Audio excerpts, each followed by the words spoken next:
விநாயகரை சனி பகவான் ஏன் பார்க்க முடியவில்லை என்ற கதையை புராணங்களில் காணலாம். இதற்கான முக்கியமான காரணம் விநாயகர் பிறந்த நாளுடன் தொடர்புடையதாகும். கதை சிறு தொகுப்பு. ஒருநாள் பார்வதி தேவி களிமண்ணால் ஒரு சிறுவனை உருவாக்கி அவனை தனது வாசலில் காவல் காத்துக் கொள்ள கட்டளையிட்டார். அவர்தான் விநாயகர். அப்போது சிவபெருமான் வந்தபோது விநாயகர் அவரை உள்ளே செல்ல விடவில்லை. இதனால் சிவன் கோபித்து விநாயகரின் தலையை துண்டித்துவிட்டார். பின்னர் பார்வதி தேவி துயரப்பட்டதால் சிவன் யானையின் தலையை இணைத்து விநாயகரை பொதுவாக உயிர்ப்பித்தார்.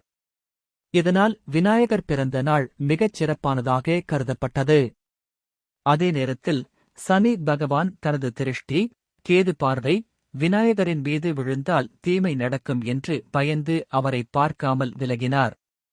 இதனால்தான் விநாயகருக்கு சனி பகவானின் பார்வை எவ்வளவோ திறமையுடன் இருந்தாலும் அவர் முழுமையாக விநாயகரை பார்ப்பதில்லை என்று கூறப்படுகிறது.